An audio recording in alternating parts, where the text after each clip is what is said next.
In the autumn of 1848, in the pine country of the Queen Orme Peninsula, in the far north of Michigan, a mining agent went walking through the woods looking for a place to sink a shaft.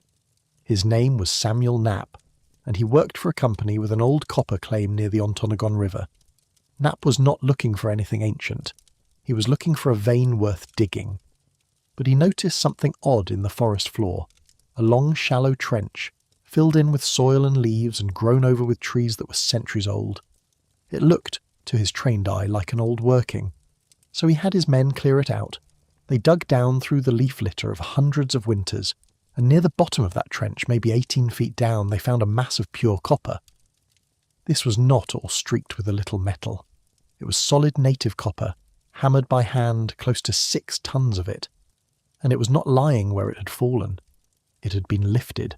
Someone had raised it up on a cradle of oak timbers, propped and blocked and wedged, the way you would raise a heavy stone to get ropes under it. The wood was still there, preserved in the wet ground.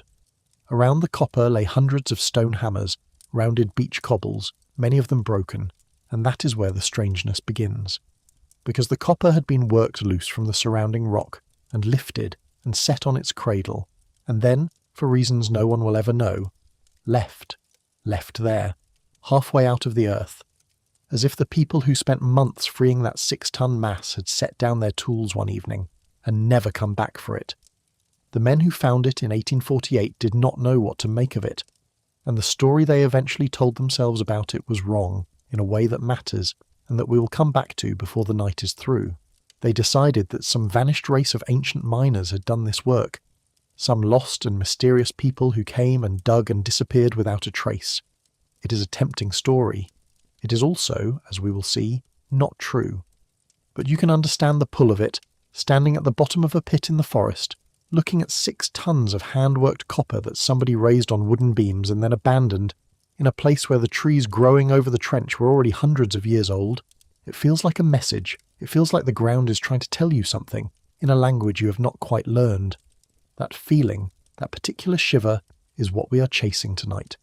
Because it turns out the ground is full of these messages. All over the world, wherever people have dug down far enough for long enough, they have left things behind, and we keep finding them, and we keep having to decide what they mean. Tonight we're going to go down into the oldest holes our species ever dug.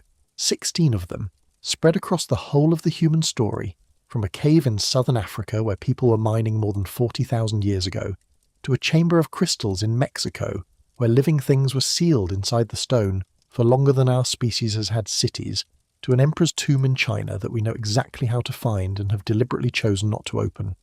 We dug for copper, and for gold, salt, silver, turquoise, and the simple red of ochre. At the bottom of these holes, again and again, we find the same handful of quiet human things. Tools set down, meals half eaten, the dead, and questions no one has answered. You have probably seen videos that take a real place like this and bolt a made-up secret onto it. A sealed chamber no one is allowed to enter. A photograph the government confiscated. An inscription in a script that predates all known writing. Hushed up within 72 hours. This is not one of those videos. We do not need to invent anything, and we are not going to. The real history of these mines is stranger and older, and in its own way, far more unsettling than anything a writer could make up in an afternoon. So where the science is solid, I will tell you it is solid.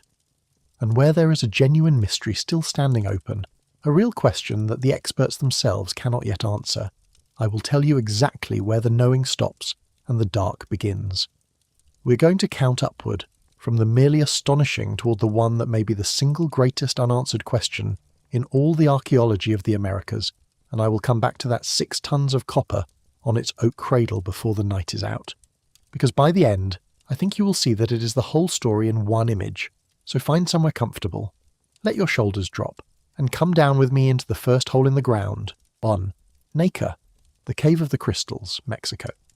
We begin with a door that should never have opened. It is the year 2000. Deep under a mountain in the state of Chihuahua in northern Mexico sits a working mine called Naica. It is a lead and zinc and silver operation, hot and industrial, and it has been running for the better part of a century. To keep the lower levels workable, the company runs enormous pumps day and night, hauling out the scalding groundwater that would otherwise flood the tunnels. and in April of that year, two brothers named Juan and Pedro Sanchez were driving a new tunnel about 1,000 feet down when their drilling broke into a void. They stepped through into a room, and what they saw did not make sense. The chamber was full of crystals, not the little glittering seams you sometimes find in a mine, but beams, translucent columns of selenite, which is a form of gypsum, crossing the whole cavern at every angle like the fallen timbers of some enormous cathedral. The largest were around 36 feet long, longer than a city bus, and weighed as much as 55 tons apiece. A grown person standing next to one looked like a child standing next to a felled redwood. They called it the Cueva de los Cristales, the Cave of the Crystals, and it is, without any argument, the largest natural crystals ever found anywhere on Earth. This was not the first surprise the mountain had given up. Back in 1910, miners working a level higher up, around 120 meters down, had broken into another crystal chamber, one they named the Cave of Swords, for the way its walls bristled with blades of selenite up to a couple of meters long. At the time, that seemed extraordinary, and it was. But those swords were children next to what waited deeper. The higher cave had cooled a little faster, so its crystals stayed small and sharp. The great chamber below had held its temperature with such uncanny steadiness for so long that its crystals just kept growing and growing, unhurried, for a span of time that makes the whole of human history look like an afternoon. Here is why they are there. Deep beneath that chamber sits a body of magma, and for an immense span of time it kept the water in the cave at a very particular temperature, right around 58 degrees Celsius, which is about 136 degrees Fahrenheit. At that exact temperature, the mineral in the water stops forming small crystals and instead feeds, endlessly and patiently, into a few enormous ones. So the giants grew, and they grew slowly. When scientists actually measured how fast this kind of selenite adds material in Naica's own water, they got a rate so slow it is almost hard to state out loud. Fractions of a hair's width in a century, which means the largest of those crystals did not take hundreds of years or thousands. They took somewhere in the neighbourhood of 500,000 to 1,000,000 years to reach the size they are now. They were growing in that hot black silence before our own species existed in the form we would recognise, and you cannot simply walk in and admire them. The cave that made them will kill an unprotected human being in minutes. 58 degrees Celsius, with humidity near 100%, means your body cannot shed heat.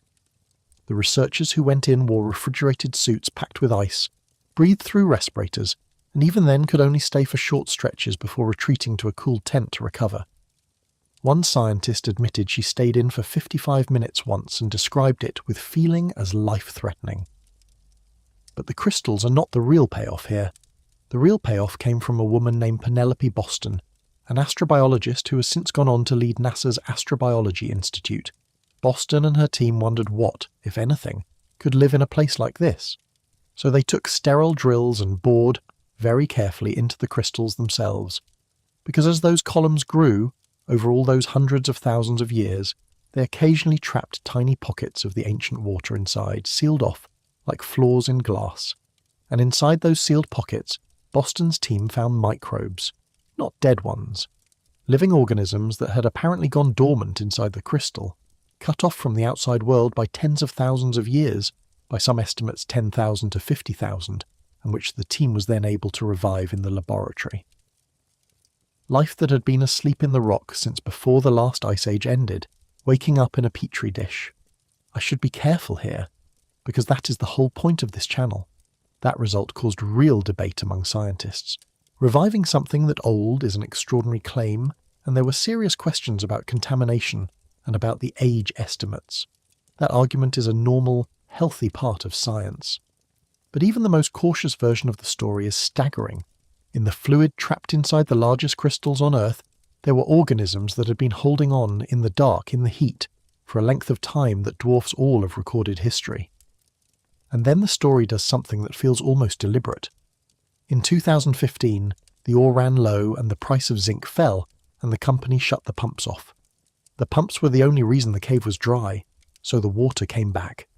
Within months, the Cave of the Crystals was flooded again, exactly as it had been before those two brothers broke through the wall.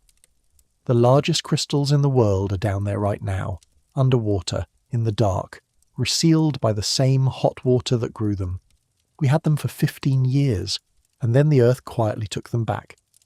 There is a lesson in that, and it is going to echo through everything else we look at tonight. We got one brief window into the cave of the crystals, a decade and a half between the moment the pumps first drained it and the moment they were switched off. In the whole vast age of that chamber, that window was nothing, a blink, a single, held breath, and it closed again. Most of the story of the ground beneath our feet is like that.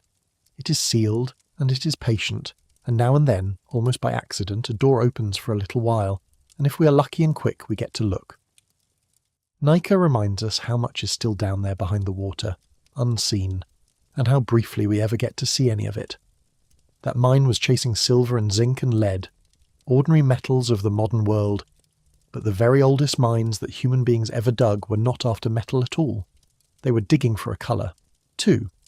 Ngwenya, mining a colour, Eswatini. To find the oldest mine on Earth, you have to go to a small kingdom in southern Africa called Eswatini, which many of us grew up knowing as Swaziland.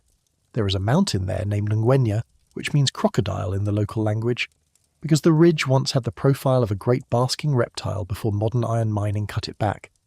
And on the side of that mountain is a place archaeologists call Lion Cavern. People were mining here an astonishingly long time ago. The old radiocarbon dates on charcoal from the site come in around 43,000 years. And a study published in 2024 in the journal Nature Communications, using a newer dating method called optically stimulated luminescence, pushed the evidence for intensive, organised mining here back to at least 48,000 years ago. Set that number against something you can picture. The famous painted caves of France and Spain, the bulls and horses of Lascaux and Altamira, are around 15 to 20,000 years old. The people mining at Ngwenya were already old, already established, a full 25,000 years or more before anyone painted those.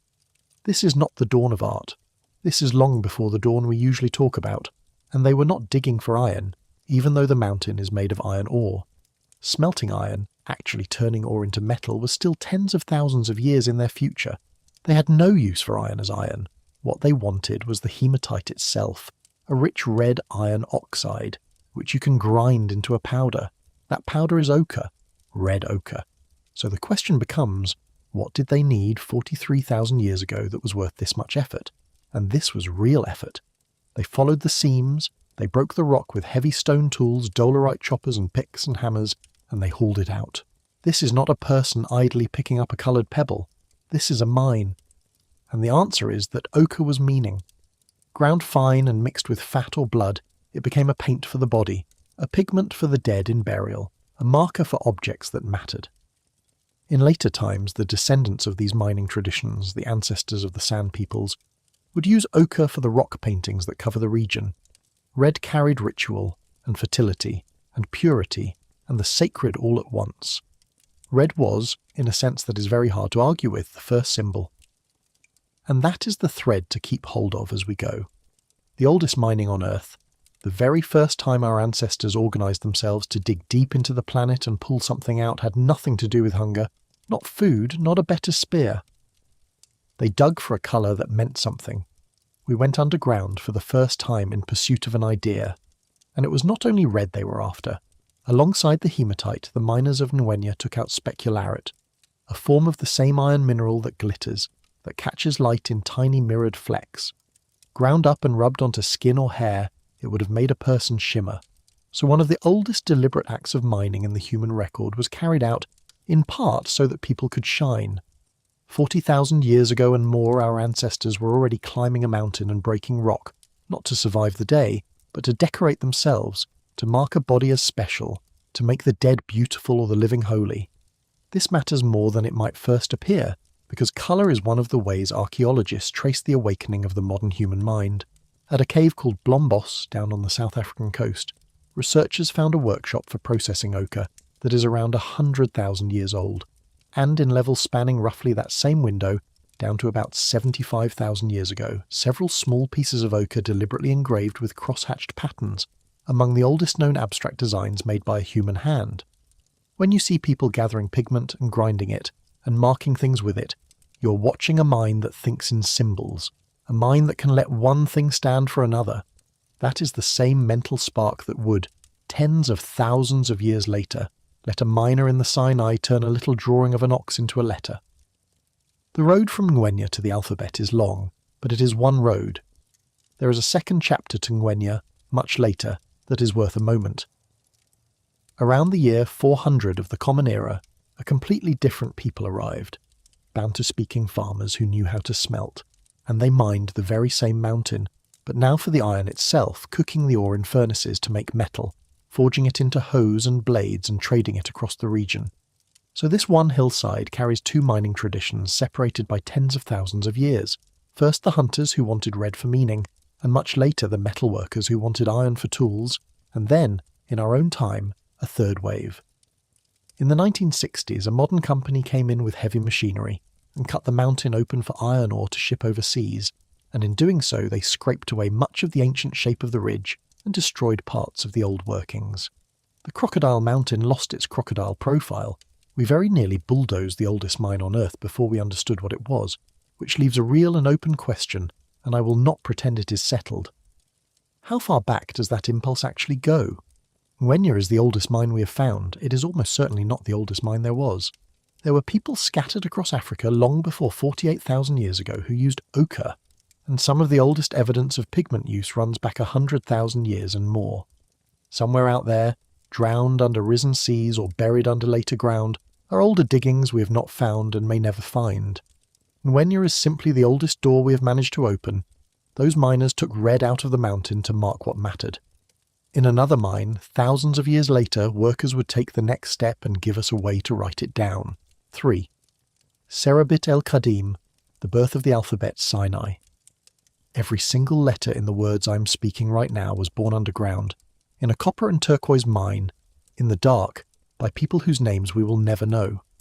The place is called Serabit el-Qadim, and it sits on a high, wind-scoured plateau in the southwest of the Sinai Peninsula, in Egypt.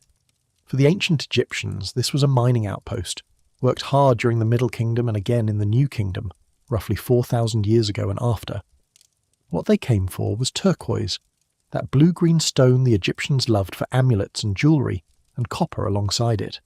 It was remote and harsh, and holy in its way. There was a temple up there to the goddess Hathor, whom they called the Mistress of Turquoise, watching over the work. The Egyptians did not run these mines with the Egyptians alone. The labour came in large part from Semitic-speaking people from the lands to the northeast, from Canaan, the region that would later give us Hebrew and Phoenician. Some were likely prisoners of war, and these workers spoke a language that Egyptian hieroglyphs were never designed to write. In the winter of 1904 and into 1905, a British archaeologist named Flinders Petrie, along with his wife and full partner Hilda Petrie, was excavating the temple and the mines. Petrie is one of the founding figures of modern archaeology, a careful, meticulous man. And among the Egyptian inscriptions he kept finding something else. Odd little carvings, simple, linear signs that looked a bit like hieroglyphs, but that could not be read as Egyptian at all. There were only a few dozen distinct shapes, repeating. Petrie, to his enormous credit, understood almost at once what he might be looking at. He suggested that the miners themselves had devised this, that they had borrowed the pictures of Egyptian writing but used them in a completely new way. It took another decade for that guess to be proven.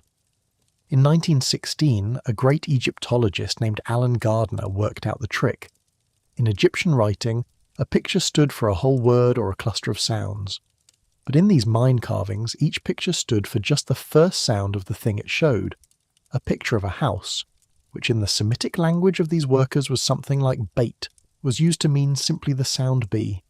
A picture of an ox head, Aleph, stood for a soft sound at the front of the throat. Water, Mem, gave you M. It was a code where the drawing tells you the sound, and you build words one sound at a time. That is an alphabet. That is the alphabet, in its infancy. Gardner named the script Proto-Sinaitic, after the Sinai where it was found. And this handful of signs, scratched into stone by mine workers around 1800 to 1500 years before the Common Era, is the ancestor of very nearly every alphabet in use on Earth today. From these signs came the Phoenician letters. From Phoenician came Greek. From Greek came Latin, the letters on your screen.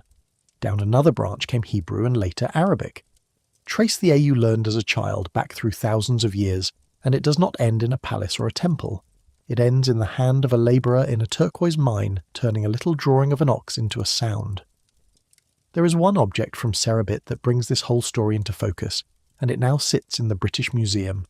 It is a small red sandstone sphinx, a votive offering left at the Temple of Hathor around 3,800 years ago, and it carries writing in two scripts at once.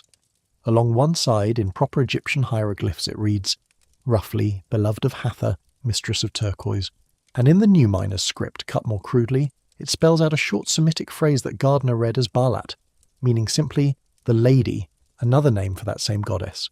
Two languages, two scripts, the same devotion, on one little carved lion. It is as close to a Rosetta Stone for the birth of the alphabet as we are ever likely to get, and it was left not by a scholar, but by a worker at a desert shrine, asking a goddess for protection in a hard and dangerous place.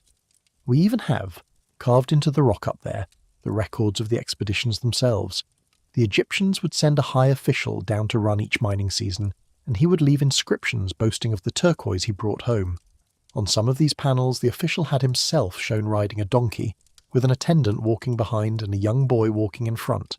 And across successive years, on successive stones, you can watch that boy grow taller, season by season, a small human detail preserved in stone for 4,000 years, a child growing up in the record of a mine. Serabit was worked, on and off, for something like 8 centuries.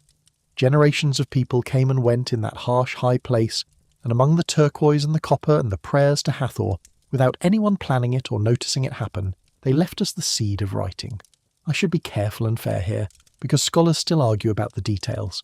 The exact date is debated, somewhere in a window of a few centuries, and there is a real dispute about who exactly took the first step.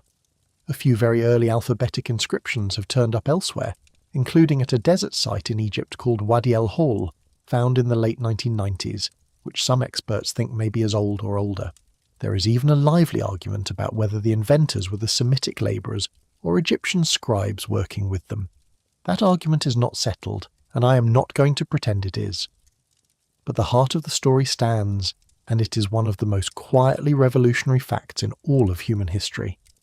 The most powerful piece of information technology our species ever produced, the tool that eventually let a farmer's son and a king use the very same letters, did not come down from the top of society.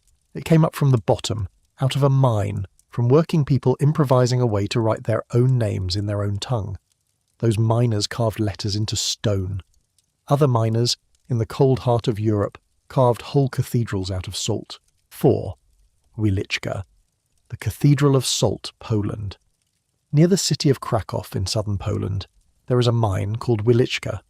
People have been pulling salt out of the ground here since the 13th century, more than 700 years of continuous work, and in the Middle Ages salt was not a seasoning, it was wealth.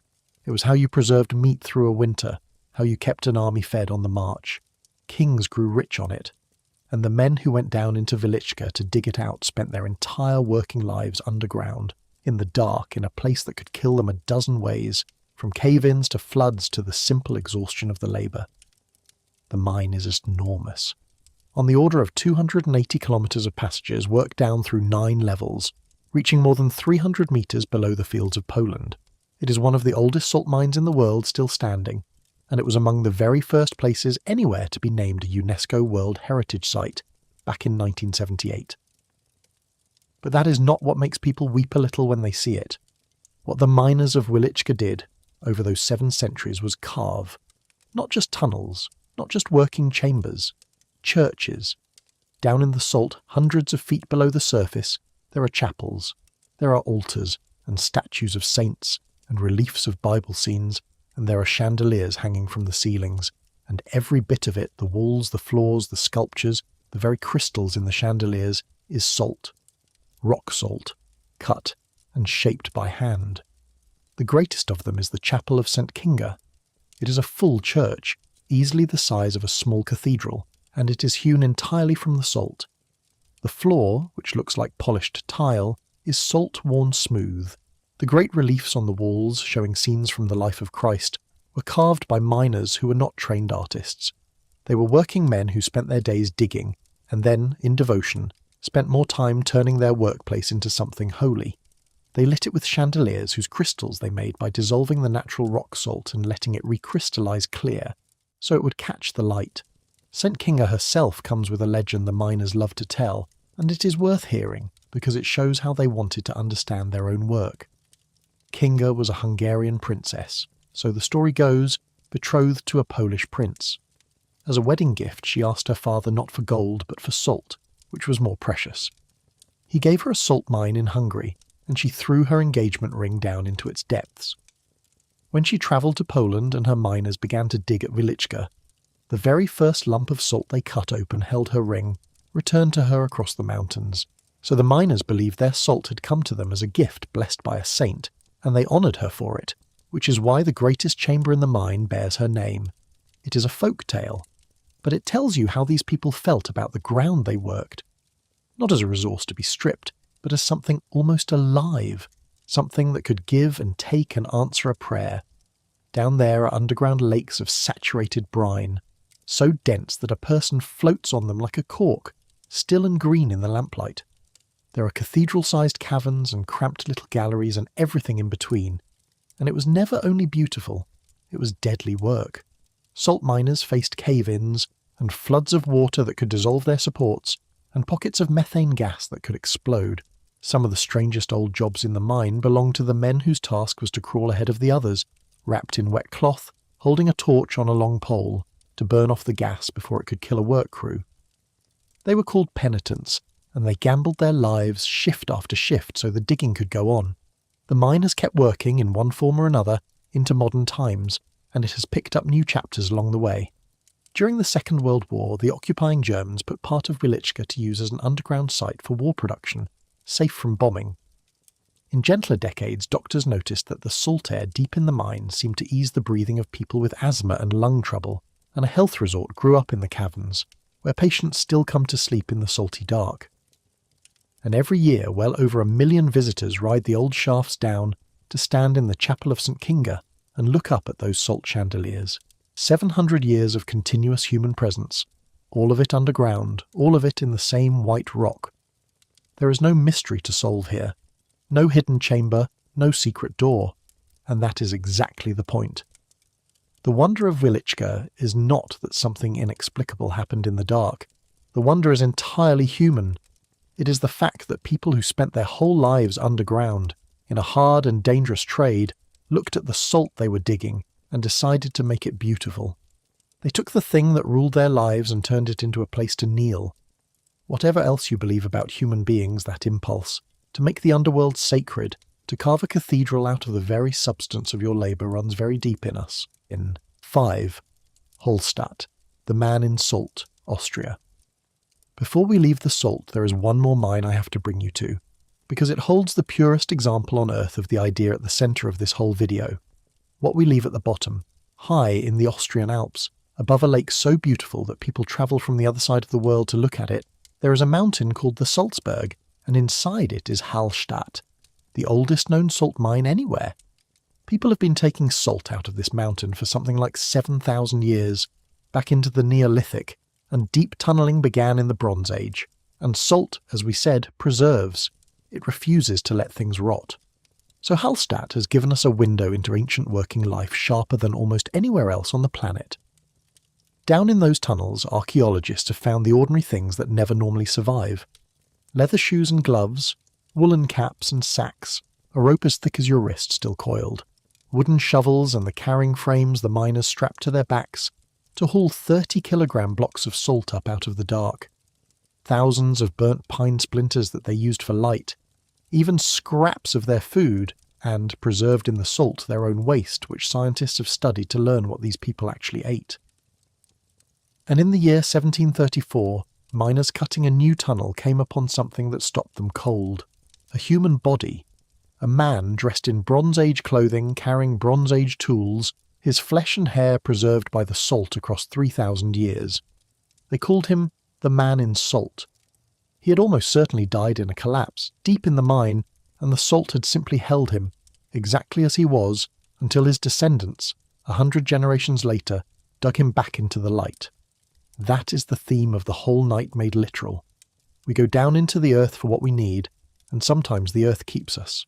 It keeps our tools, our ropes, our shoes, our last meal, and sometimes it keeps the miner himself, folded into the very substance he came down to dig. Hallstatt even gave its name to a whole age of European prehistory, the Hallstatt culture, because the graves and the finds here were so rich that scholars needed a word for the world they revealed. One mountain, one kind of white rock, and inside it, 7,000 years of people held in salt.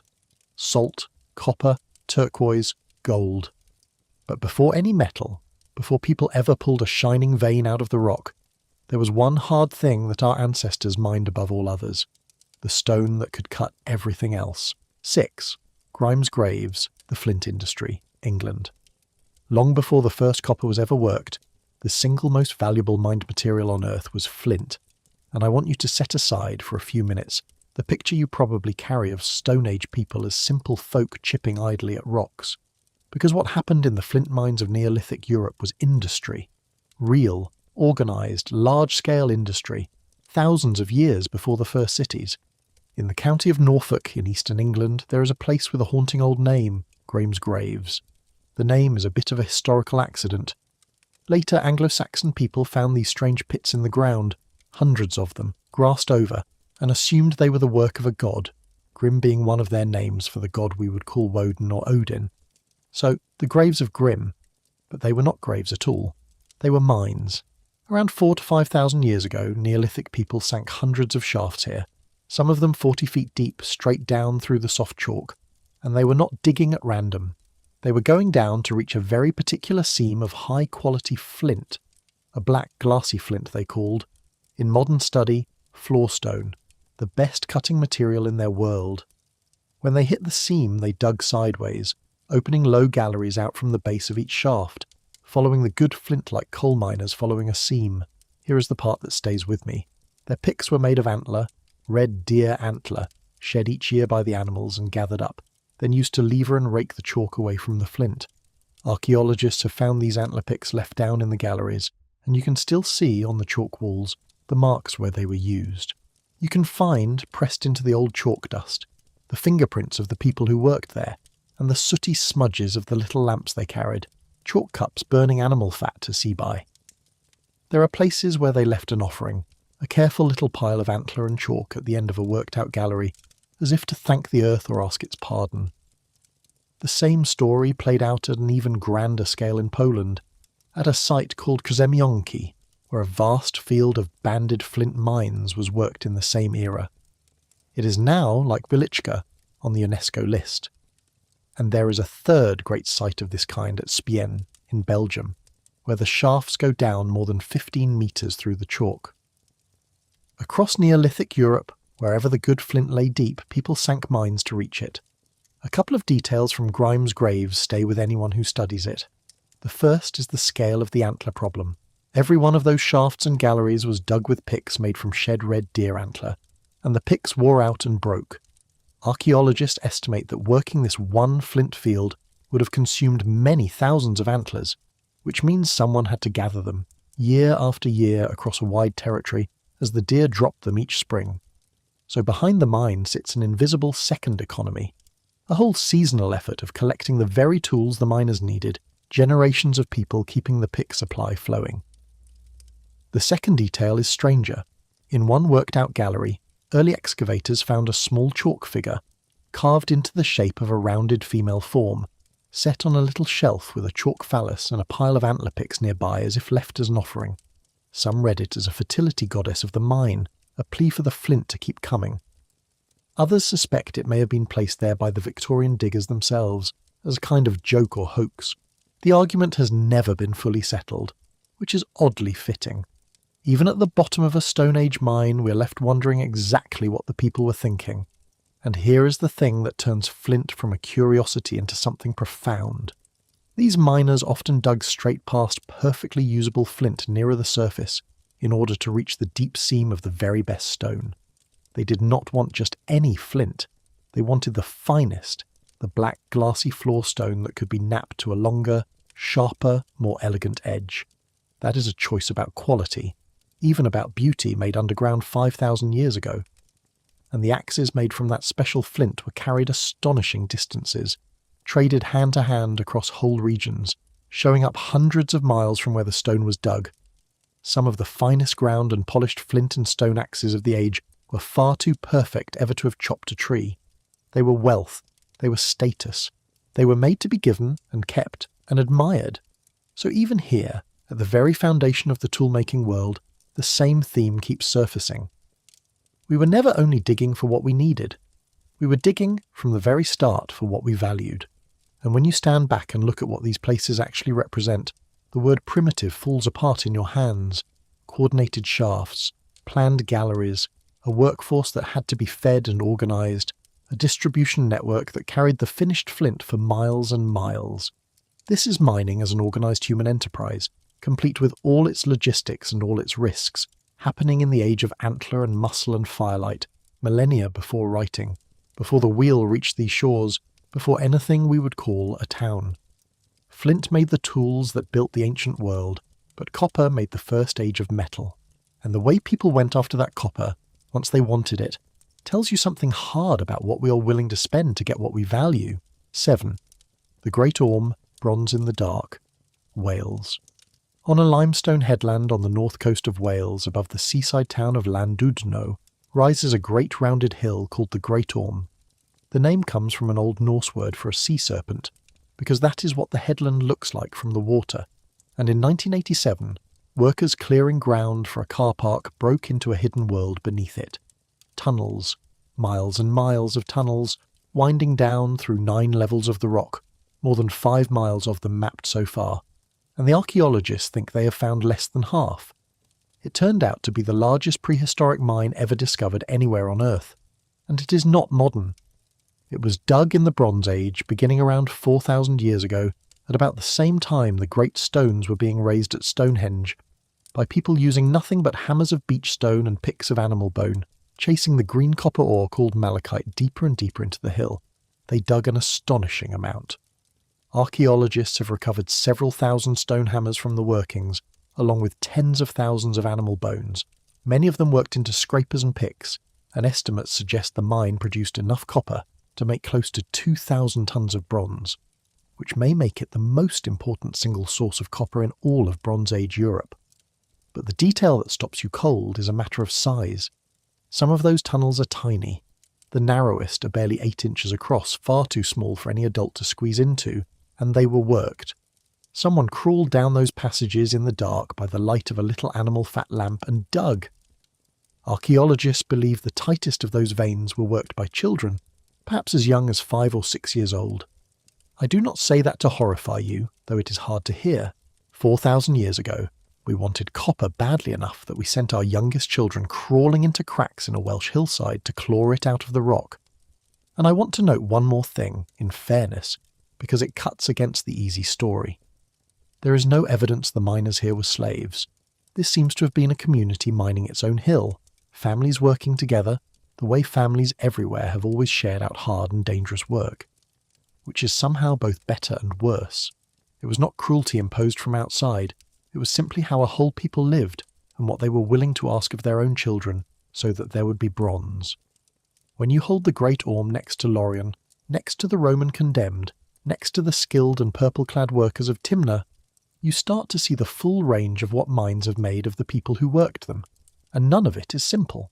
And speaking of Timna, one copper mine in the desert sits at the exact crossroads of metal, empire and scripture, and it recently rewrote a chronology that scholars thought was locked. 8. Timna, the purple and the slag, Israel. In the far south of Israel, in the dry Arava Valley not too far from the Red Sea, there is a place called Timna. It is one of the oldest copper mining regions on Earth, worked as far back as the 5th millennium before the Common Era, and the ground there is honeycombed with something like 10,000 ancient shafts. At the mouth of the valley stand the remains of an Egyptian temple, dedicated once again to Hathor. And near it, archaeologists found a small object that sends a shiver down the spine of anyone who knows the Bible.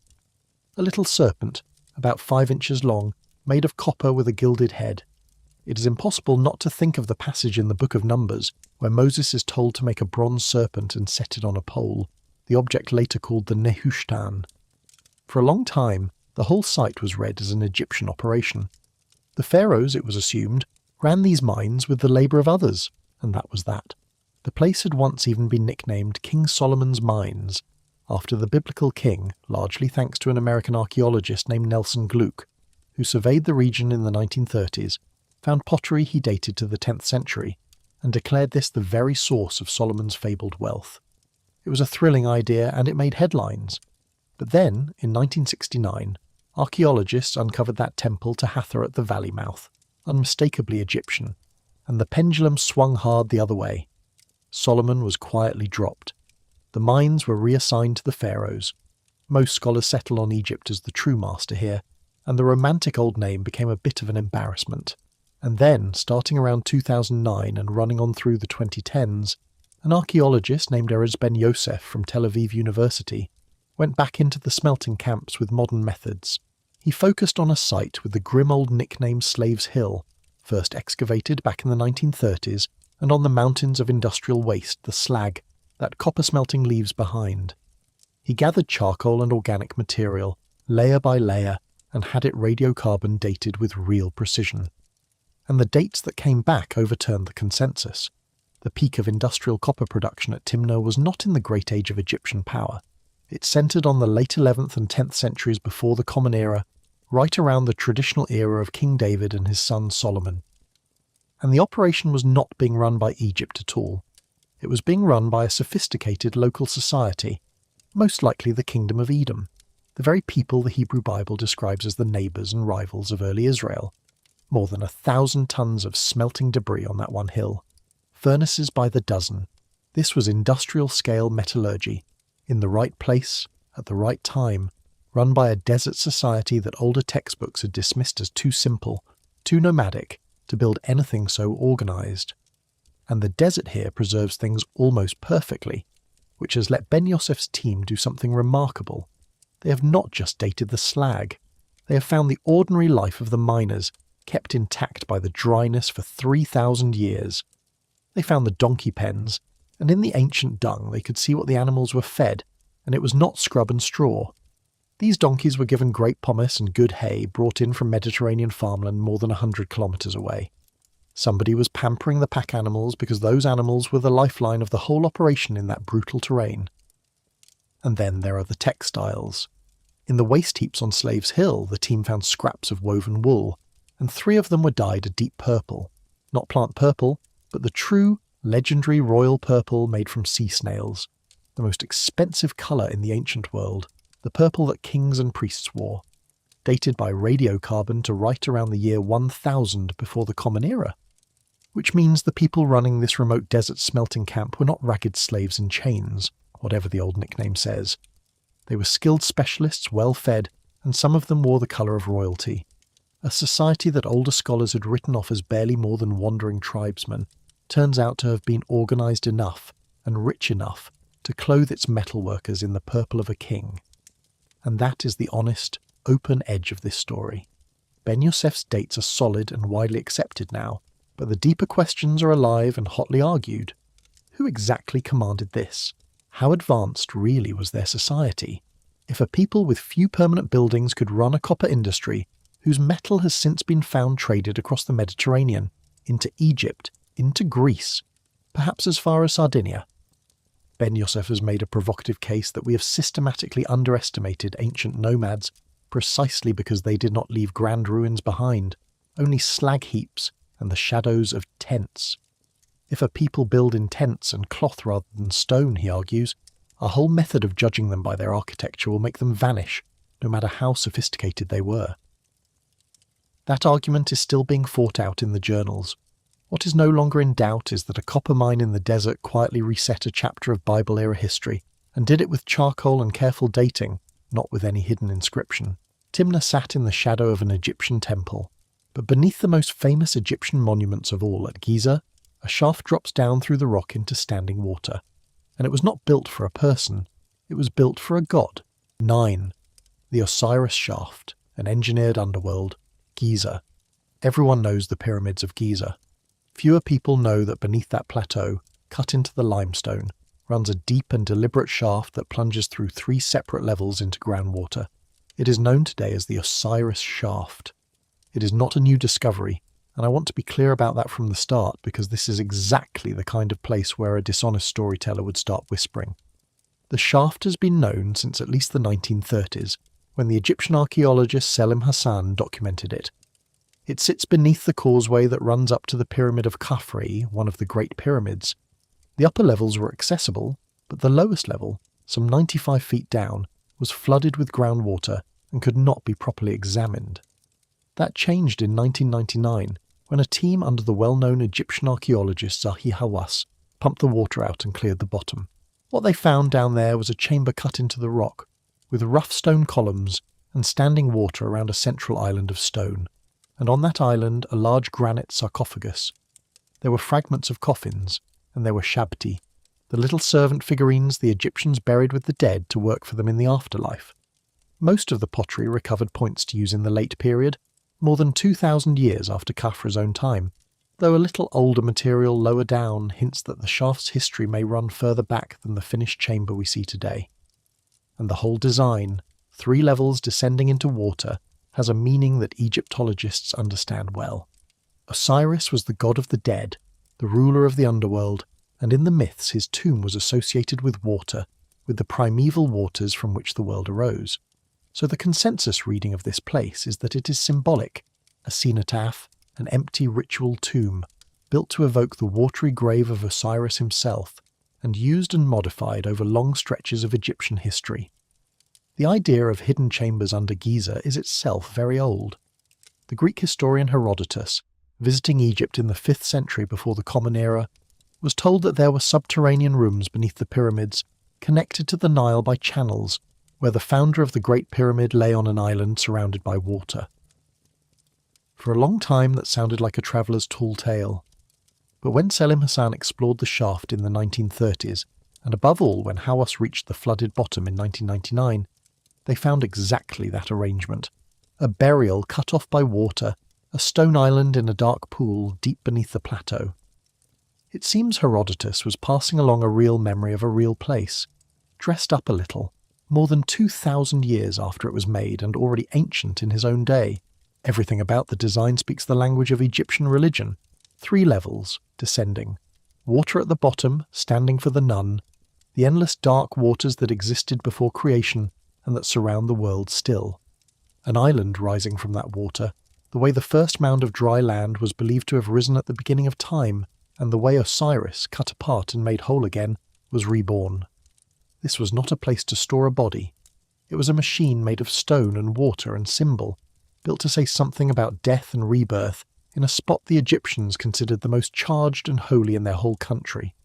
Now, you may have heard other claims about this shaft, and this is where I have to be plain with you. There is a fringe idea associated with the notion that rainfall erosion or the water itself proves the shaft is unthinkably ancient. From before 5,000 years ago, together with talk of unreadable older glyphs and access being sealed off before the right questions could be asked. I have looked, and there is nothing solid holding those claims up. The shaft is a known, studied, dated Egyptian structure. It was pumped out on camera. The finds were published. There is no locked door here and no confiscated secret, but I do not want you to feel let down by that, because the real thing is more moving than the invented thing. Think about what the honest reading actually means. The ancient Egyptians took the hardest, most sacred ground they had, the plateau of the Great Pyramids, and they drove a shaft down into it, 3 levels deep, until they reached the water table. And then they built, down there in the dark and the wet, a symbolic underworld, a tomb for a god, a stone island for Osiris to lie upon, surrounded by the waters of creation. They did not stumble into the underworld. They engineered one, on purpose, in the living rock beneath their holiest place. That is not a scandal that someone covered up. That is a window into how completely these people believed in the world beyond this one, and how much labour they were willing to spend making that belief real in stone. Egypt cut down into the rock for its gods, and it also mined gold to adorn them. But when the Romans turned their attention to gold, they did something that no one before them had dared. They did not dig into the mountain. They destroyed it. 10. Las Medulas, wrecking the mountains, Roman Spain. In the northwest of Spain, in a region called El Bierzo, there is a place that looks at first glance like a natural wonder. Jagged red and ochre cliffs, strange isolated pinnacles of earth, deep ravines, all draped now in green chestnut woods. It is beautiful, and it is entirely artificial. It is called Las Medullas, and it was the largest gold mine in the whole Roman Empire. What you are looking at is not a valley that nature carved. It is the wreckage left behind when Rome tore a mountain apart to get at the gold inside it. We are unusually lucky here, because we have an eyewitness. Pliny the Elder, the great Roman writer and naturalist, served as an imperial administrator in this very region, and he described the mining method in his Natural History, written around the year 77. He called the technique ruina montium, which translates as the wrecking of the mountains, and the name is exact. Here is how it worked. The gold was locked in a deep layer of conglomerate, under a thick cap of rock and soil. So the Romans, rather than dig it all out by hand, went for the mountain itself. They built an astonishing network of aqueducts and channels, at least 7 long ones at Las Medullas, running for tens of miles through the hills, tapping the high country streams where the rainfall was heaviest. All of that water was stored in tanks and reservoirs above the deposit. Meanwhile, gangs of workers honeycombed the mountain from within, cutting narrow galleries and shafts up into the mass, and then, at the chosen moment, they released the water. A colossal head of pressure drove into the tunnels, and the trapped air and water tore the mountain apart from the inside, collapsing whole hillsides in a controlled catastrophe. The shattered, gold-bearing debris washed out in torrents and was run through long sluices, where the heavy gold settled and everything else flowed away. The scale is difficult to hold in the mind. By some estimates, the Romans moved on the order of 80 million cubic meters of earth here. Pliny quotes a figure of 20,000 Roman pounds of gold pulled out every year, a figure most modern historians treat as a rough contemporary impression rather than an audited total. And they did this 2,000 years ago, with water, gravity, iron tools, and the sweat of a huge labour force, much of it enslaved or condemned. Dolacothi in Wales shows the very same Roman engineering reaching the far edge of the empire, complete with drainage wheels to lift water out of the deeper workings. Some of the wooden fragments of those Roman water wheels survive, recovered from the flooded galleries and preserved in a museum, the actual timber machinery of a 2,000-year-old mine. I want to be honest about who did this labour, because the engineering can dazzle you into forgetting them. Rome had a legal category, damnati ad metallo, which meant those condemned to the mines. It was among the harshest sentences the empire could hand down, reserved for serious criminals, for rebels, and in time, for Christians and other people the state wanted to erase. To be condemned to the mines was, in practice, a slow death sentence.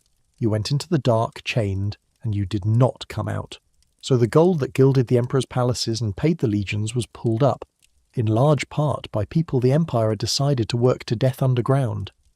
And Las Medullas was only the most spectacular of many.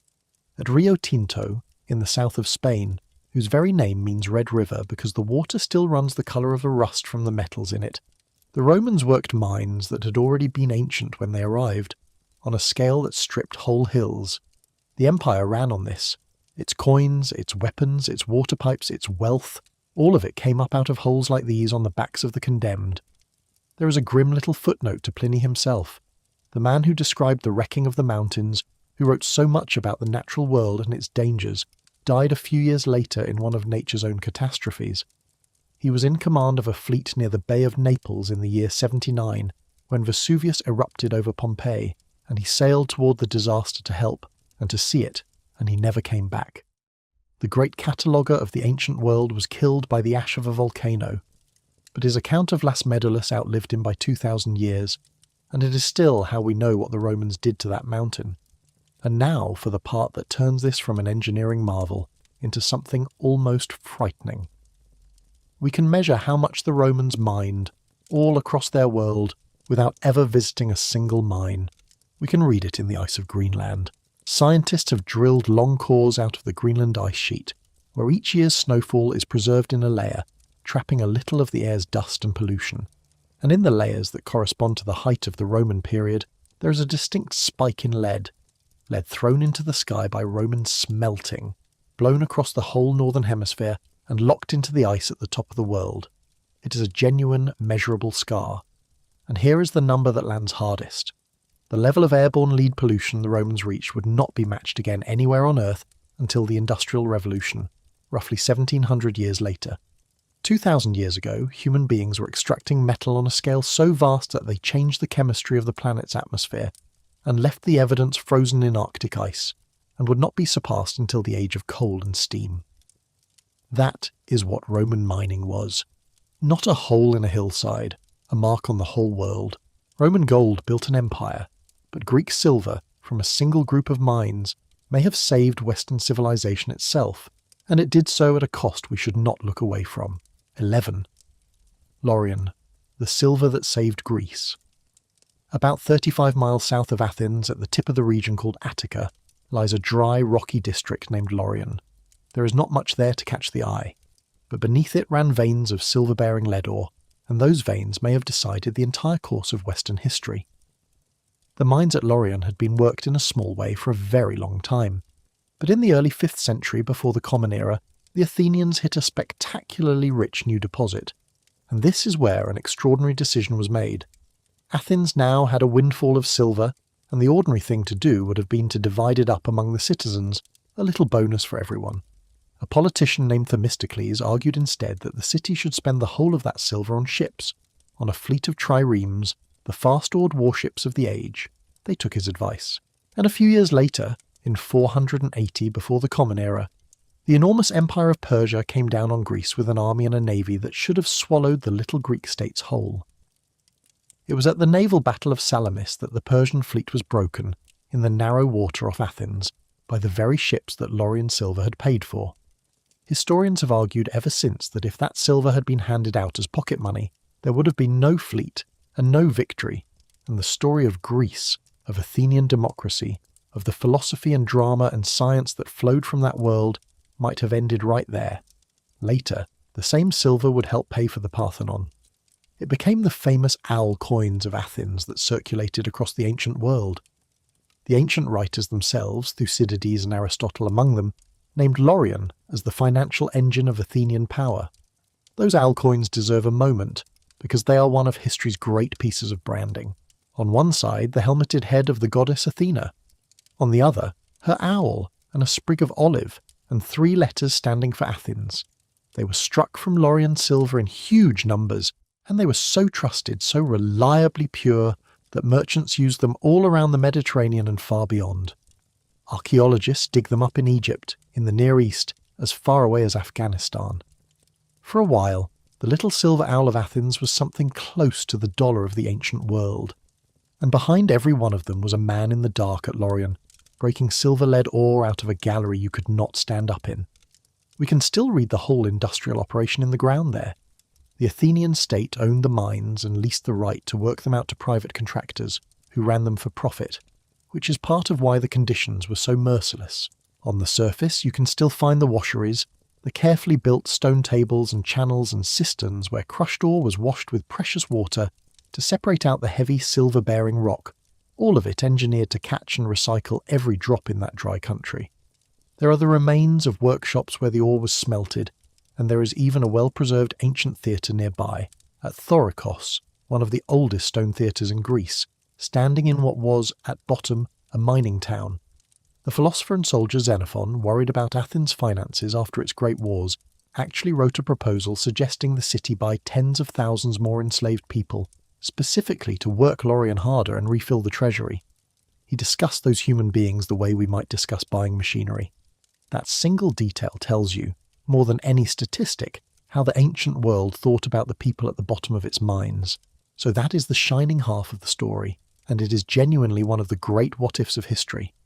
But I promised you the honest version, and the honest version has a second half that is very dark. That silver did not come out of the ground by magic.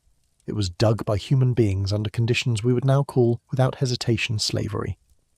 Ancient sources and modern estimates for Laurion's workforce vary widely, but even the more conservative figures still run into the many thousands of enslaved workers at the mine's height. They laboured in galleries often too low to stand in bad air, by the light of small oil lamps, on shifts measured out by how long a lamp would burn. Men, and by some accounts children, worn out in the dark so that the coins could flow and the ships could sail. I am not going to resolve that tension for you, because it does not resolve.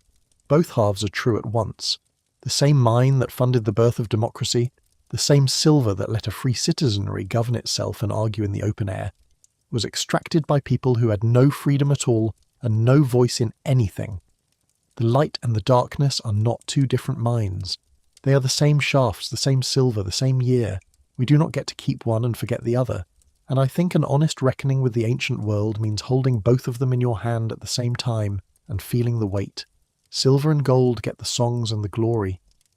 But there is a metal that gave its name to an entire age of humanity, an age that lasted thousands of years, and to this day we cannot fully explain where half of it came from. 12. The tin problem, Bronze Age trade. We call it the Bronze Age. It ran, in the great civilizations of the Near East, for the better part of 2,000 years, and it is named for bronze, the metal that armed its soldiers and shaped its tools and cast its finest art. And here is the thing about bronze that most people never stop to consider. Bronze is not an element you dig out of the ground. It is a recipe. It is an alloy, mostly copper, with a smaller amount of tin mixed in. The tin is what turns soft copper into hard, useful bronze, usually around 1 part tin to 9 parts copper. Copper we can account for. There were copper sources all over the ancient world, Timna among them, and we know where the great civilizations got their copper. But tin is a different and stranger problem. Tin is rare. Its ore is scattered in only a few odd corners of the planet, and, crucially, there is next to no tin in the whole of Mesopotamia and the Near East, which is exactly where the hungriest bronze-using civilizations lived.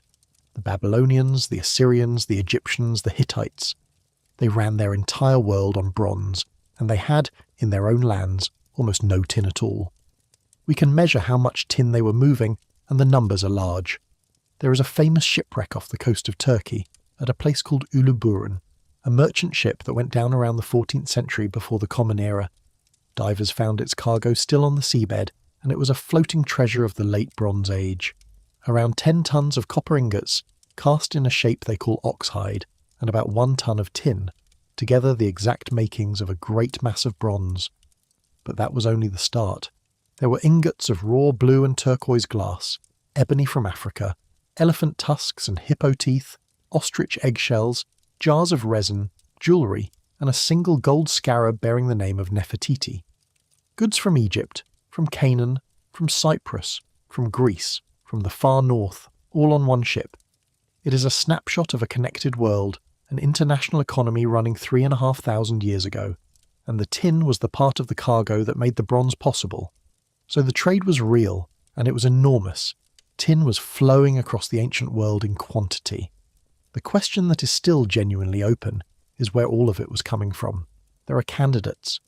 In the mountains of Anatolia, in modern Turkey, an archaeologist named Aslihan Yena excavated an ancient tin mine at a site called Kestel, with a nearby settlement where tin was processed, which caused real excitement and real argument about how much low-grade ore like that could really have supplied.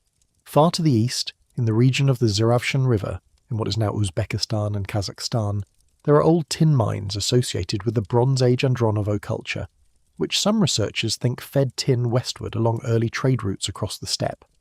Chemical fingerprinting of the tin ingots recovered from the Uluburun wreck itself, using tin and lead isotopes, has pointed mainly toward those Central Asian sources and toward the Taurus Mountains of Turkey, and specialists are still actively arguing over the exact split between them. There is a genuinely startling separate line of evidence, though, from a different set of wrecks. When scientists measured the isotopes in tin ingots recovered off the coast of Israel, and in tin from late Bronze Age Crete, a number of them matched the tin ores of Cornwall and Devon in the far southwest of Britain, more closely than any other known source. If that holds up under continued study, it means that more than 3,000 years ago, tin mined by ordinary people on a windy peninsula at the edge of the known world was carried, by land and by sea, hand to hand and port to port, thousands of miles across the whole of Europe, feeding into the same bronze economy that armed the soldiers of Egypt and the Near East, even if the specific tin on any one given ship, including the famous one at Uluburun, is still argued over case by case. And there is a darker thought folded into the tin problem. Because the great civilizations of the late Bronze Age depended on these long, fragile trade routes for the tin they could not do without. They were vulnerable in a way they may not have understood. Around 1,200 years before the Common Era, That whole interconnected world came apart in a wave of collapse that historians still argue about. Cities burned, kingdoms fell, trade routes were cut, and much of the eastern Mediterranean plunged into a dark age. There were many causes tangled together: drought and famine and war and mysterious raiders. But somewhere in that knot is the simple fact that a civilization which has to import the tin for its own weapons from far away is only ever as strong as the road that tin travels on. Cut the road, and the bronze stops. It is a lesson about depending on a distant resource you cannot make at home, and it is not, when you think about the modern world, an entirely ancient lesson. But I have to be straight with you, because this is one of the rare places on our list where the honest answer is simply, we do not fully know. Scholars call it the tin problem, and it is a live, unfinished puzzle in archaeology right now, being worked on with isotope studies that try to match the tin in an ancient sword to the specific mine it came from, and even specialists who agree on the method still reach different conclusions from the same ingots. An entire age of human civilization, the age that gave us the first great empires and much of the world's early literature, ran on a metal, and we still cannot draw a clean agreed map of where all of that metal was mined. There is a missing piece, right at the foundation of the civilized world, and it has not been found. Not everything has been solved. Some of the oldest questions are still open, and this is one of them. Tin made bronze possible, but there is one metal that human beings fell in love with before all the others, a metal that is almost useless, and that we have chased and hoarded and buried our richest dead alongside for more than 6,000 years. 13. Gold. Varna and Sakdrisi, Bulgaria and Georgia. Gold. And the strange thing about gold, the thing that makes its story different from every other mine we have visited, is that gold is good for almost nothing. It is too soft to make a decent tool or a weapon. You cannot plough with it, or cut with it, or build with it. By every practical measure, it is one of the least useful metals there is. And yet, it may be the one we have loved the longest and the hardest. Go to Bulgaria, to the Black Sea coast, to a place called Varna. In 1972, a machine operator digging a trench there struck the edge of an ancient cemetery, and what came out of the ground rewrote the story of gold. The Varna necropolis dates to somewhere around 4,600 to 4,200 years before the Common Era. That is more than 6,500 years ago, older than the pyramids, older than writing. And in these graves lay the oldest substantial worked gold treasure ever found anywhere on Earth. Thousands of gold objects. In one grave in particular, the burial of a single man that archaeologists simply call the chieftain, there was upward of 1.5 kilograms of gold. Golden beads, golden ornaments sewn onto his clothing, a golden covering. Gold laid on a body 6,000 years before the modern world. Let me set the numbers out because they are part of the wonder. Across the whole Varna cemetery, archaeologists recovered on the order of 3,000 gold objects, weighing something like 6 kilograms in total, more gold than had been found in all the rest of the world for that period combined. And it was not shared out evenly among the graves. That one man, in the burial known as Grave 43, was buried with something like 1.5 kilograms of gold all to himself, nearly 1,000 separate gold objects. He had a gold-covered sceptre, a mark of power, and gold rings, and ornaments from head to foot. Other graves in the same cemetery held almost nothing. Some held no body at all, only offerings arranged around a gold mask where a face would have been. And here is what that actually means, because it is one of the quietly momentous facts in all of prehistory. 6,500 years ago at Varna, we are looking at some of the earliest hard evidence of a society divided into the rich and the poor. One man goes into the ground wearing more gold than his whole community will see again in a lifetime, and others go into the ground with nothing. This is the birth of inequality, made visible in metal. And the metal chosen to mark it, the substance chosen to say this person mattered more than the rest, was gold. Not because gold could do anything, only because it shone and it lasted, and everyone could see it. From almost the very first moment humans had gold, they used it to say who was above whom, and where did they get it? That points us to the mines. Up in the country of Georgia, in the Caucasus Mountains, is a site called Sakdrisi, which a German and Georgian research team argued is among the very oldest gold mines known, worked back in the 4th and 3rd millennia before the Common Era. There are other contenders elsewhere, and there is a real scholarly argument about which site truly deserves the title of the world's first gold mine. That question is open, and I will leave it open because it honestly is. But Sakdrisi carries a sad and modern coda that fits this whole video too well to leave out. In the last decade or so, the ancient mine sat on top of ground that a present-day gold mining company wanted to work. There were protests and legal fights over whether the site should keep its protected status as a monument. The protection was lifted, and parts of one of the oldest gold mines on Earth were destroyed, in our own time, so that the same ground could be mined for gold again. 6,000 years apart, the same hillside, the same hunger, and the older diggers lost. It is a bleak little parable about what gold does to us, and it happened not in some distant age but within the last few years. But here is the pattern I want you to notice because it closes a loop we opened much earlier in the night. Back at the very first mine, at Ngwenya, people went underground for a colour, for something that had no practical use except meaning. And now, at the dawn of metal wealth, we find them doing it again. The oldest gold mining, like the oldest ochre mining, was not about survival. It was about status and ritual and the dead. Gold gripped us not because it was useful, but because it was rare, and it shone, and it never tarnished or rusted or died. It looked to people who had no idea what it was, like a piece of the sun that would last forever. So they dug for it, and they worked it, and they carried it down into the grave with the people they could not bear to lose. 6,000 years ago we were already burying our dead in sunlight, and in a way we have never really stopped. The people at Varna took their gold underground with them into death. A Chinese emperor thousands of years later took an entire empire underground with him, and a river of poison, and we have known exactly where he lies for half a century, and we have chosen, on purpose, not to open the door. 14. The tomb of Qin Shi Huang, the sealed emperor, China. In 1974, in a dry field near the city of Xi'an, in central China, farmers digging a well struck fragments of terracotta.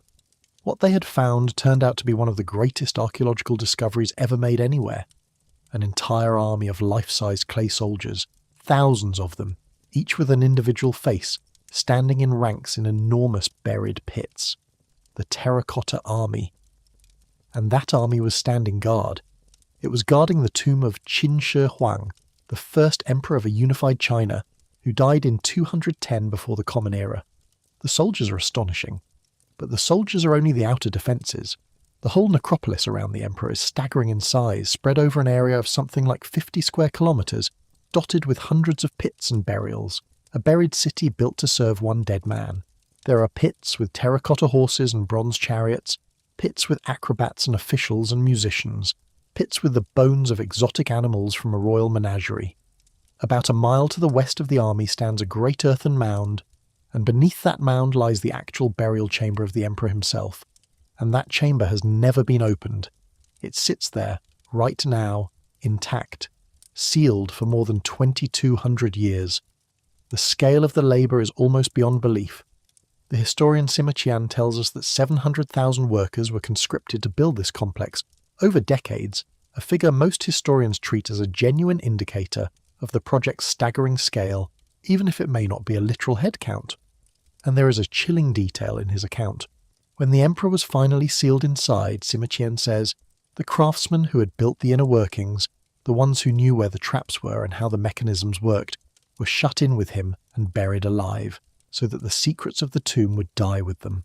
Whether that is literally true or not, it tells you the kind of dread and secrecy that surrounded this place from the very beginning. We have a fuller description of what is supposed to be inside written by Sima Qian about a century after the emperor's death.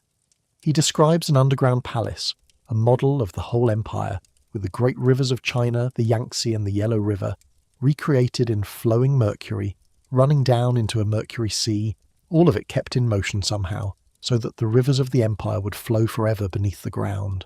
Above it, a ceiling set with pearls and precious stones to form the sun and moon and the constellations, a whole sky of stars over a whole map of China sealed in the dark. On the floor, the lands and the palaces of the empire modelled in miniature. There were lamps, he says, filled with the oil of sea creatures, chosen because it burned slowly, meant to stay alight for ages, and there were crossbows, rigged to loose their bolts automatically at anyone who broke in. For a long time, serious historians treated all of this as legend, the kind of tall tale that grows up around a dead god king, and then the scientists tested the ground, and the legend started coming true, at least in part. Soil samples taken from the tomb mound show mercury levels well above the natural background, in some readings many times higher than the surrounding Earth. And a number of researchers have suggested this concentration is consistent with the ancient account of mercury rivers, though how precisely the pattern maps onto an actual map of China is still a matter of interpretation rather than settled fact. More recently, using sensitive laser instruments trained on the air above the mound, scientists detected mercury vapour seeping up from below through tiny cracks in the earth, and ground-penetrating surveys have traced the outline of the buried chamber, its walls and gates, and confirmed that it is still there, still intact, and still closed.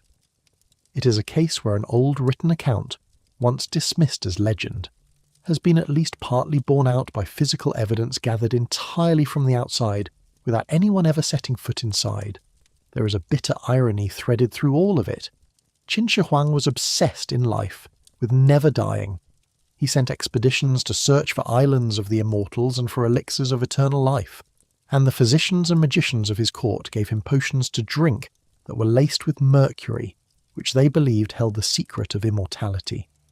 Many historians believe those potions likely poisoned him, though this too rests on inference rather than a documented cause of death. He died at 49 while travelling far from his capital, and his ministers hid the body and packed the imperial carriage with rotting fish to disguise the smell until they could reach home and manage the succession. The god emperor who would not die decomposed in a cart behind a load of fish, and then, if the ancient accounts are to be believed, they sealed him under his mercury sky, where he has stayed ever since. So why, if we can find it, and we know roughly what is in it, and it may be the richest intact tomb on the planet, have we not opened it? And here is where I have to steer you away from the version of this story that gets told for clicks. This is not a cover-up. There is no conspiracy keeping people out. The reasons are sober, and they are honest, and if anything, they are more impressive than a conspiracy would be. There are 3 of them, really. The first is that mercury, a chamber that may hold a substantial amount of a deadly vaporizing poison, is not something you open casually, for the safety of the people who would do the work and for everything nearby. The second is scale. This is an immense and complex structure, and excavating it properly would be the work of many years and enormous resources. But the third reason is the one I find most moving, and it goes right back to those terracotta soldiers. When the terracotta army was first uncovered in the 1970s, the figures were not the plain grey we see in photographs today. They were painted. Vivid pinks and purples, greens and blues, laid over a lacquer undercoat, colours that had survived 2,000 years in the sealed dark. And within minutes of hitting the open air, that paint curled and cracked and flaked away. It was gone almost as fast as it was found. Some of the most beautiful colour in the ancient world evaporated in front of the very people who discovered it, because we did not yet know how to save it. So the Chinese authorities made a decision that I think shows real wisdom. They decided to wait, to leave the emperor's chamber sealed, not out of fear or secrecy, but out of respect, until a future generation has the technology to open it without destroying it. The tomb is not closed because someone is hiding something. It is closed because we finally learned, the hard way, that some doors can only be opened once, and if we open this one before we are ready, we will lose forever whatever waits behind it. And so the open question here is simply enormous. Somewhere under that grassy mound, in the dark, a model of a vanished world may lie intact, with its mercury rivers and its pearl sky, waiting for hands careful enough to be trusted with it. It may be waiting for people who are not yet born. The emperor's tomb was built for the afterlife. Our last 2 holes go back the other way, back toward the very beginning, to a cave where people sheltered as the Ice Age ended and the great beasts died out around them, and then, finally, to a mine on the shores of a cold northern lake where the central mystery is completely real, and where, unlike almost everywhere else we have been tonight, the people who dug it are still here to tell the story. 15. Loltun, the stone that sings, Yucatan.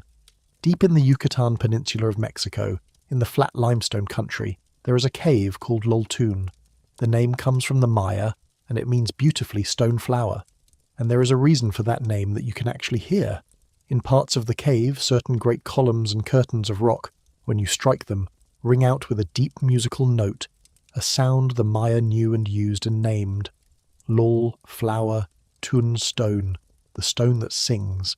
And Loltun holds a stretch of the human story almost as long as any place on Earth that people have continuously used.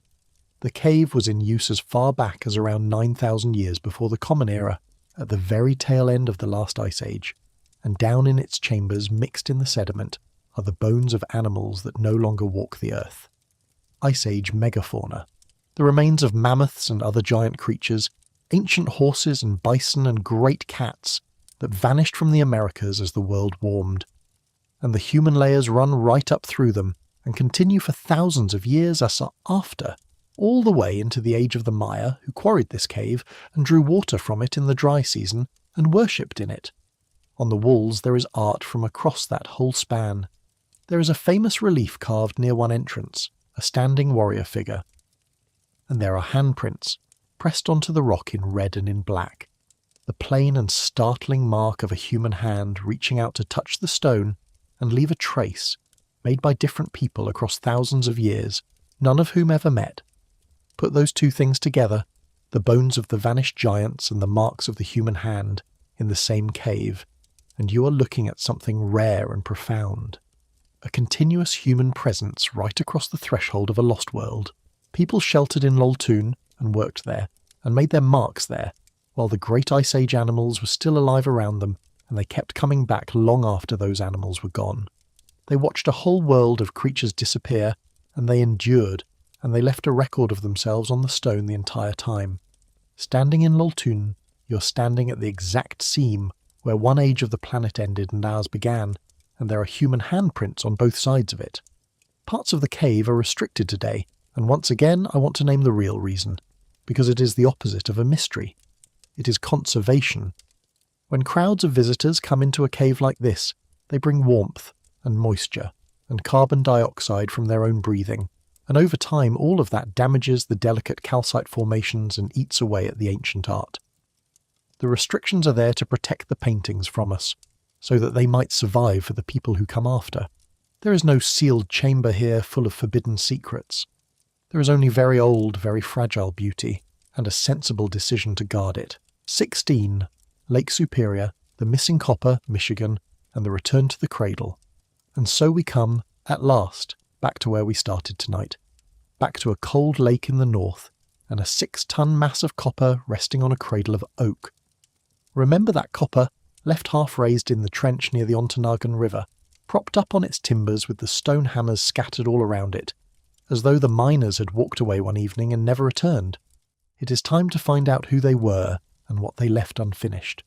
The place is the Lake Superior region, and above all the Keweenaw Peninsula, a long finger of Michigan reaching up into the greatest of the Great Lakes, along with the wild island of Isle Royale out in the water, and this region holds something that exists almost nowhere else on Earth in such quantity. Native copper. Pure copper, 99% and better, sitting in the rock in veins and nuggets, needing no smelting at all. Most metal in the ancient world had to be cooked out of its ore in a furnace, the way Timna cooked copper out of green stone. But here you could find the finished metal already made by the earth, and you could hammer it cold, straight into a knife or a spear point or a bead, no fire required. And people found it. Beginning somewhere around 8,500 years ago, and running for thousands of years after, the peoples we group under the name the Old Copper Complex mined this metal on a scale that is hard to believe. There are thousands of ancient pits scattered across the region. On Isle Royale alone, more than 1,000 of them have been mapped, and the way they dug is remarkable in itself. Where the copper was locked in hard rock, they used a technique called fire setting. They would build fires against the rock face to heat it, then throw cold lake water on it, and the sudden shock would crack the stone. Then in they went with their stone hammers, those rounded beach cobbles, to pound the copper free. We find the hammers by the thousand.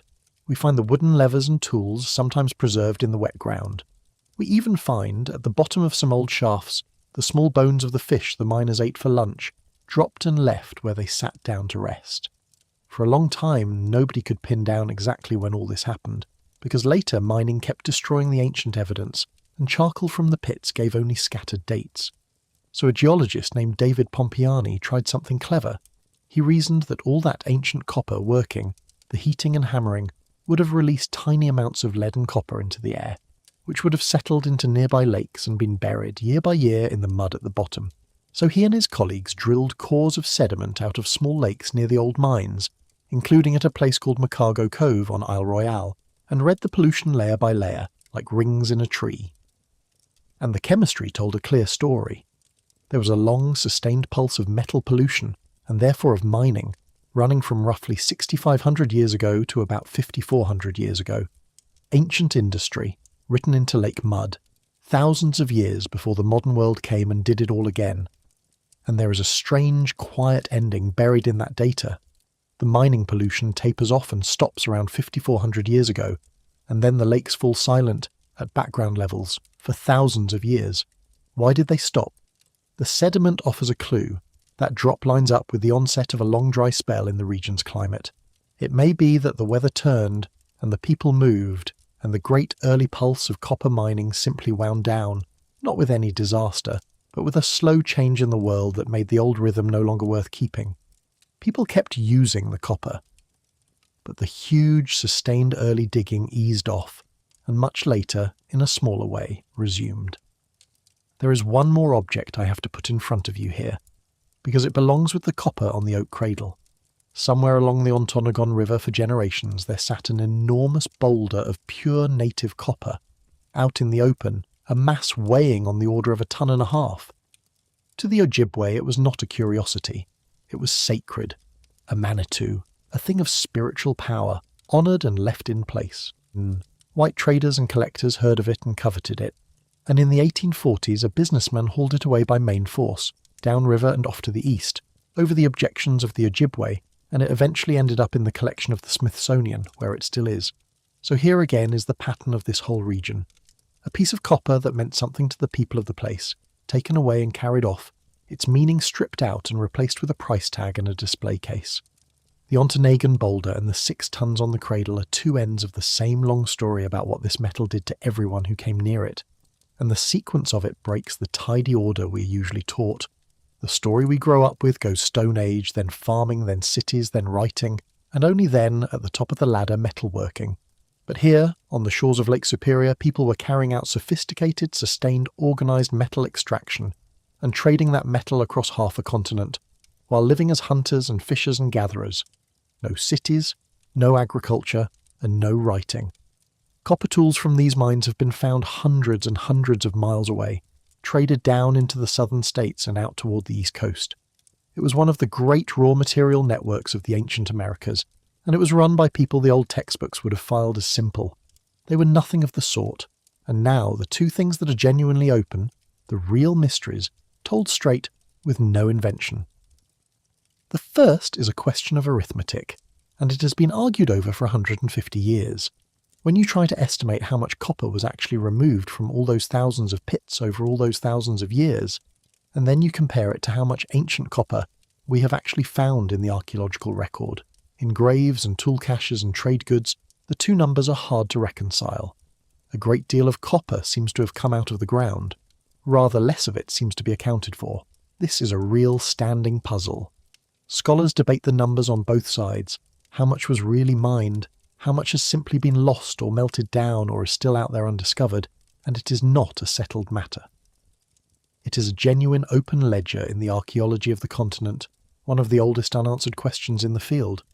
But I have to level with you about the second part, because this is exactly the point where the honest version and the sensational version split apart, and where this channel goes one way while a lot of others go the other. You will hear it said that this copper vanished without a trace, that billions of pounds were mined and can never be accounted for, and that the miners themselves were some lost, unknown, vanished race who disappeared from history. Let me take that apart piece by piece, because the real story is better than the myth, and it matters. First, the numbers. You will see enormous figures thrown around, 1.5 billion pounds of copper mined and gone. Those figures come from wildly overestimating how deep and how continuous the ancient pits were, and treating rough 19th century guesses as hard data. The careful modern estimates are far more modest, and much of the uncertainty is exactly the open question I just described, not proof of anything vanishing. When someone tells you an impossible amount of copper disappeared without a trace, the first thing that has actually disappeared is the evidence for that number. Second, the traces. They are not missing at all. They are everywhere. The hammer stones, tens of thousands of them across the region as a whole. The wooden tools, the fire-cracked rock, the lunch bones at the bottom of the pits, The copper tools and ornaments in graves and camps across a huge stretch of the continent. This is one of the best attested ancient industries in the Americas. The idea that it left no trace is simply false. And third, the people. This is the part that matters most, and it is where the myth does real harm. The miners were not a vanished race. Their descendants are here. They are the Ojibwe, the Anishinaabe, and the other native nations of the Great Lakes, who never went anywhere, who have their own histories of the copper and their own relationship to it that runs unbroken to this day. The Ojibwe name for Isle Royale Minong is still the name scholars use for the ancient mining district there.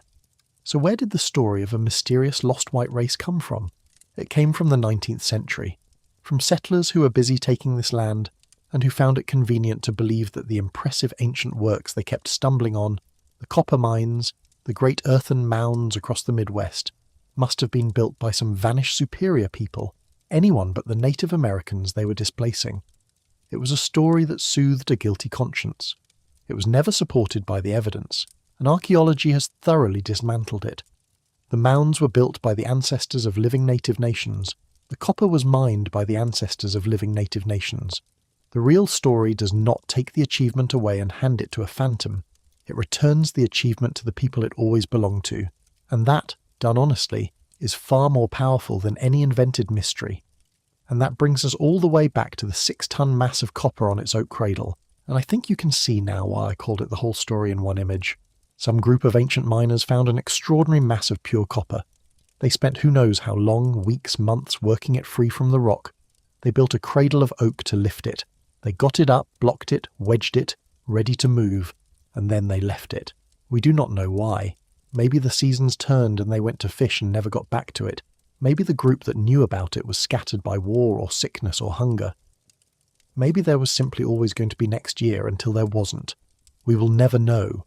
What we have is the object itself, halfway out of the earth, tools scattered around it, an unfinished job frozen in time for 8,000 years, until a mining agent named Samuel Knapp cleared the leaves away and found the work waiting exactly where it had been set down. That is what a mine is. Look back at what we have actually seen tonight, and at what we never once needed. Not a single hidden chamber, not one confiscated photograph, not one secret script, not one government sealing a door in the dark of night. Every one of these places is real, and every one of them has been studied and dated and published, and the true record turned out to be stranger and quieter and more human than any invention could have been. A mine dug for the colour red more than 40,000 years ago. The whole alphabet taking its first shape in the hands of labourers in a turquoise mine. Men who spent their lives in the dark carving a cathedral out of salt. A Roman mountain washed away for gold, its smoke still frozen in Arctic ice. Silver that saved Greece and was dug by people who were never free. An emperor's poisoned palace we are finally wise enough to leave sealed. And 6 tons of copper left half raised at the edge of a cold lake, waiting. So here is what I have come to believe after going down all these holes. Mining may be the most honest thing our species does. We go down into the dark for the things we need, and for the things we only think we need, for metal and salt and colour and the shine of the sun that will not fade. And whatever else we carry back up into the light, we always seem to leave the same few things at the bottom. Our tools, our dead, our unfinished work, and our questions. The hole in the ground keeps all of it, patiently, in the cold and the silence for as long as it takes, until someone comes back down with a light. There is something else these places have in common, and it took me a while to see it. Every one of them is a kind of accident of preservation. The giant crystals of Naica survived because a body of magma held the water at one exact temperature for 500,000 years. The alphabet survived because someone scratched it into stone in a dry desert where stone endures. The Bronze Age miner at Hallstatt survived because salt will not let flesh rot. In every case, we are looking at the tiny fraction of the past that happened to be kept, by luck, by chemistry, by the particular way the ground closed over it. And that should make you wonder about everything that was not kept. For every mine we have found, how many were dug in wood and earth that simply returned to the soil, leaving nothing for us to read. We are not looking at the whole story. We are looking at the pieces the earth decided, more or less at random, to save. The record is not a book. It is a handful of pages, pulled from a fire. And yet those pages tell us something steady and true about ourselves, across 40,000 years and every continent. We are the animal that digs, not because we are forced to, and not only to survive, but because there are things down there we decide we cannot live without. Sometimes it is copper or tin or salt, the hard practical stuff of staying alive. But just as often, from the very beginning, it is something you cannot eat and cannot fight with. A colour, a shine, a place to bury the people we loved with a little piece of the sun.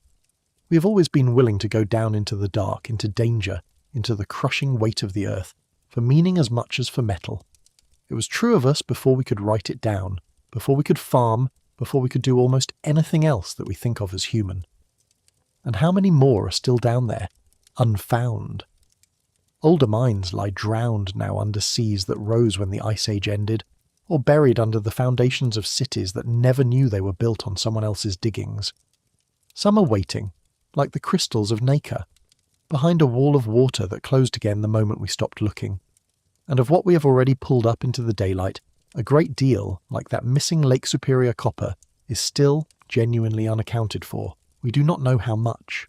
The ground is not finished telling us. It never is. That copper on the shores of Lake Superior, where the plain arithmetic of how much was taken out still refuses to add up, has a much longer story of its own. It is the one this channel has dug into the deepest. If the mystery of that missing copper got under your skin the way it gets under mine, that is the one you want to watch next. You will find it, along with the story of what happened to the world 12,800 years ago, waiting on the screen for you in a moment. And if you have your own idea about where all that copper went, I would rather read it in the comments than tell you what to think, because on this one, honestly, your guess is about as good as anyone's. Somewhere under that Michigan forest, the trench is still there where Samuel Knapp cleared away the leaves and found 6 tons of copper on an oak cradle, raised and blocked and ready to move, and then left, for reasons that died with the people who left it. Everyone in this video across 40,000 years and every continent was doing the same thing those miners were doing, going down for what they needed and what they loved, lifting it toward the light and leaving something behind. The oak cradle is all of us, and the ground is patient and it keeps what we leave, and now and then it lets us come back down and look. Sleep well, and until we meet again, keep your mind open and keep it kind. Good night.